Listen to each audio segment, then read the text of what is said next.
നീ മദീനയിലെ കുതിരക്കാരന്റെ കഥ കേട്ടു? മദീനയിലെ കുതിരക്കാരന്റെ കഥ ഞാൻ കേട്ടിട്ടില്ല. എന്നാ അങ്ങനൊരു കഥയുണ്ട്. ഒരു ദിവസം മദീനയിലെ കുതിരക്കാരൻ അയാളുടെ കുതിരയായിട്ട് ദൂരദേശത്തേക്ക് യാത്ര പോകാൻ തിരിച്ചു. കുതിരയപ്പ ഈ ദേശം ലക്ഷ്യം വെച്ച് അങ്ങ് നടക്കുക. കുറെ ദൂരം നടന്നു കഴിഞ്ഞപ്പോ ഇവരൊരു കാട്ടിലെത്തി. കാട്ടിലൂടെ ഇവര് നടന്നോണ്ടിരുന്നപ്പോ പെട്ടെന്ന് നേരെ ഉരുട്ടി കഴിഞ്ഞപ്പോ കുതിരയ്ക്ക് പോകേണ്ട വഴി കാണാൻ പറ്റാതെ കുതിര ടെൻഷൻ അടിച്ച് അവിടെ നിന്ന്. എന്നിട്ട് കുതിരക്കാരോട് ചോദിച്ചു, അയ്യോ നമുക്ക് പോകേണ്ട വഴി കാണാൻ പറ്റുന്നില്ലല്ലോ, നമ്മൾ ഇനി എന്ത് ചെയ്യുന്നു? അപ്പൊ കുതിരക്കാരൻ തിരിച്ചു ചോദിച്ചു, നിനക്ക് നിന്റെ തൊട്ട് മുന്നിലെടുത്ത് വെക്കേണ്ട കാലടി കാണാൻ പറ്റുന്നുണ്ടോ?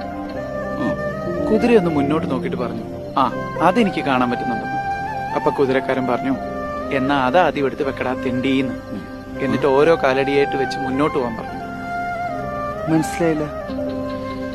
എടാ, ആ കുതിരയെ പോലെ ഇപ്പൊ ഞാനും ഇട്ടില്ല. എന്റെ മനസ്സ് എന്നോട് അടുത്ത് കാണാൻ പറ്റുന്ന കാലടി എടുത്തു വെക്കാനാ പറയുന്നു. അതുകൊണ്ട് നാളെ എന്താവുന്നൊന്നും ആലോചിച്ച് ടെൻഷൻ അടിക്കാൻ എനിക്ക് വയ്യ. എന്തു വന്നാലും മുന്നോട്ട് പോവാം, ബാക്കി വരുന്നിടത്ത് വെച്ച് കാണാം.